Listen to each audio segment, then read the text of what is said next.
Welcome back. I really want to help you understand how SiteStripe works for Amazon Associates. Again, this is if you're waiting to become an Amazon influencer, you have the ability to use the Amazon Associates links to make money while you're waiting. And so I talked about it in the previous video, what it is, kind of how it works. And in this video, I actually want to walk you through how to use it. This version is for any desktop device. I'll show you in a few videos or the next video a mobile version, which is actually a lot easier, but we're not always on our phone when we're finding things that we want or where we want to share them.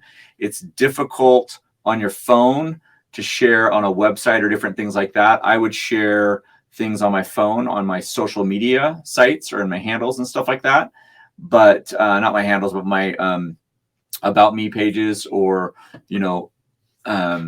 check the description or whatever. The website or the web version I would use for any website, any kind of thing that you're going to do as far as like an Adobe document, an ebook, or anything like that. It's just a lot easier to work with. So we're here in my Amazon account, and that was kind of a long introduction, but you'll notice up here that you have access to SiteStripe when you're in your Amazon account. That little gray bar is going to be across the top.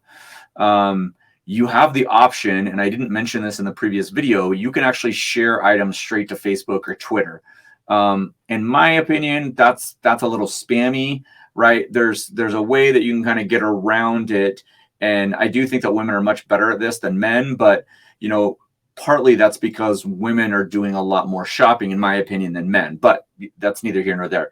The idea is, hey, we found this really cool tool that our kids love. I'm going to share it with all of my other followers that happen to be moms or dads or parents or whatever, and they buy it and you get a commission. So let's show you how to do it. So I'm actually going to use my website and kind of walk you through that, and then on the mobile version, I'll show you that later. But so when we come up to SiteStripe, we want to find a product that we want to link to. Well, in order to link to a product, you have to have something to anchor it to. So the example I'm going to use is a book. So if I go back to my website, Mr. Campbell Rocks, there's this post that I posted in 2011. So it's been posted for 12 years.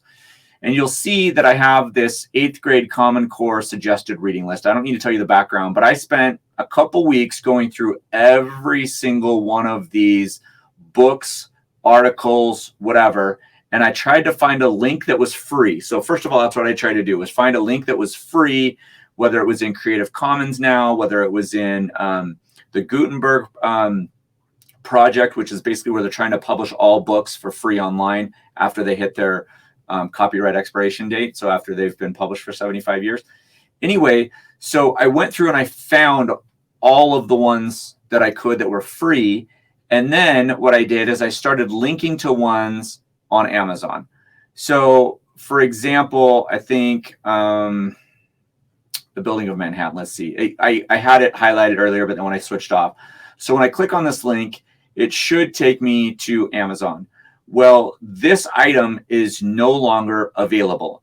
So what happens is I have a teacher that comes to the site, they're looking for this book, they go click on it, and the book's not there. It doesn't exist, right? Or the link doesn't go to where I need it to go. So what I will do is I'll search for the Building of Manhattan. So I'm just going to copy and paste that text. I'm going to put it right into Amazon, and I'm going to search for it. There's the book, same author. It looks like there's been maybe a newer version. It'll tell me the information. So that book is $14 on Kindle, $62 in hardback and paperback. I don't know. Anyway, so I'm going to go to this product and I'm going to click on it. And so I'm on the product page. Now, this is where I want to grab my SiteStripe. So SiteStripe or Amazon, if you're an associate, right, they're going to give you a unique URL or a link that is going to have the cookie attached. And if you don't understand what cookies are, I explained that in the previous video. It's a cookie for 24 hours, which means if somebody buys that product in 24 hours or puts that product in their cart and buys it within 90 days, you get the commission at whatever the rate was at the time that it was purchased. So I believe that books are 2%. There's a list on Amazon. I'm not going to spend time going there. But when I click on text, what it's going to do is it's going to grab this whole page, put it in a unique URL that's connected, again, to my Amazon Associates account. So I get the commission for this sell if it sells. So when I click on text, this is the unique ID. Now, when we talk about IDs, I really like Amazon SiteStripe because it allows me to find information and where all of my clicks are coming from. So, for example, if I'm doing a review for a product and I put that video on Amazon or on YouTube, I want to know if the customer purchased from YouTube or if they purchased from my website or if they purchased from a Google Doc that's out there floating around or something like that, right? I want to know where it's coming from so I can spend more time boosting that traffic or to basically split test which is going to produce the most traffic, links, clicks, different things like that. So this is my store ID. When I go down here, you'll see that I have a bunch of different options here. So these are websites that I've had. These are projects that I've done, campaigns or whatever. It doesn't matter what. But you can make as many of these as you want. So I'm going to just go with this one right here. So that's the tracking ID. So on the back end, when I'm looking through my Amazon Associates stuff, reports, and we'll talk about this in a couple of videos, maybe probably 5 or 6, because we've got to get to that point. But I can pinpoint exactly where that commission came from and which referral process or idea it came from. So I've got to get a new link. And what I will do is I will just take this, I'll copy this. Now I'm going to go back to this page, and I'm actually going to go to this page, but where I can edit it. So this is just the public facing page. I'm going to go here, and I've got to remember the book. It was The Building of Manhattan. So I'm going to come over here to my HTML, which is in WordPress that I'm editing. And let's see. Manhattan, The Building of Manhattan, right? So I'm going to highlight The Building of Manhattan.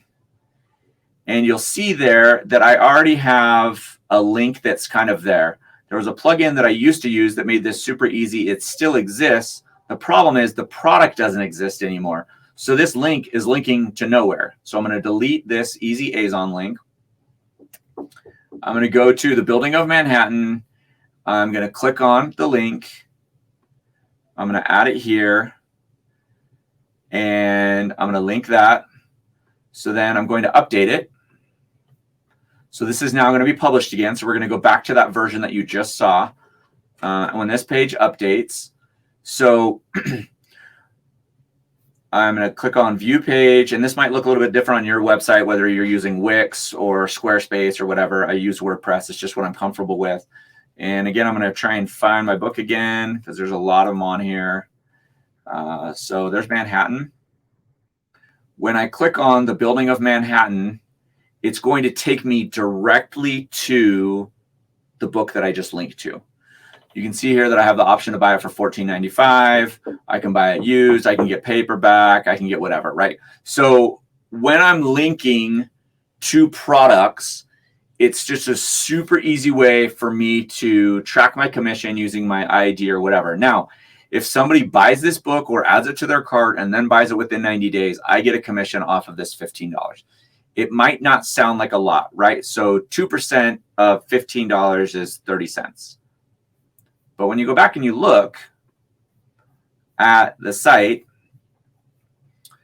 we are 2011, right, is when I posted this. And I'm just going to scroll through and you can look. We've got probably 90 to 100 links maybe on this one page. This was done for all grade levels, everything, right? So that's 700 links. And depending on how much traffic you get to your site, you can make lots of really residual income that you do the work once. And I go back and check my links pretty often to find out whether or not they're broken or not. But I get commissions on those. I get the Amazon affiliate commission for those. Some of the books, right, are free because they're in the Gutenberg process or they're past their copyright. So I don't get commission on those, right? I don't like making people buy stuff that they can get for free. But that was a newer book. They're going to have to buy it, right, somewhere. So I might as well link to it. Anyway, so that's what this looks like on a website. If you were going to do it on a PDF or an ebook, it would look exactly the same. Now, why would I say an ebook? An ebook, when somebody buys a digital version of a book, you can actually import or imprint or put links in, hyperlinks into those ebooks because they're reading them on a phone, a tablet, an iPad. Well, an iPad's a tablet, but something, or even a desktop computer. So when people click on that link, it can take them directly to the product that you're talking about in that ebook. So as you start to think about things, you can kind of, and again, this is why you're waiting for the big money, right? The big ticket thing, which is the Amazon Influencer Program. But the idea here is you can set this up, and this is what I was talking about yesterday when we look at Own the Yard, Spencer Hawes' website, right, or the Niche Pursuits. He doesn't own it anymore. He sold it. But the idea is it's still there years after you publish it. Now, you've got to keep it up to date and make sure that the link goes to an actual product. And one of my 7 children is sneaking in to say something or do something. So if you hear some noises, that's what's happening. But that is how you use SiteStripe on a desktop. Somewhere up here or over here, probably it's going to be over this way, is there's going to be a link to another video that shows you how to do this on your phone and put it in your social media sites, links, posts, reels. Pretty much I'm going to try and show you everything that you can do by grabbing these links and putting them on your social media pages, links, and posts. If you learned from this, I hope you did. Please do the normal things. Leave a comment. If you have questions, ask questions. I'd love for you to join our Facebook group where we're answering all these questions through chat and groups and learning from each other. But I wanted to put some videos together to help people out. Thanks so much for stopping by.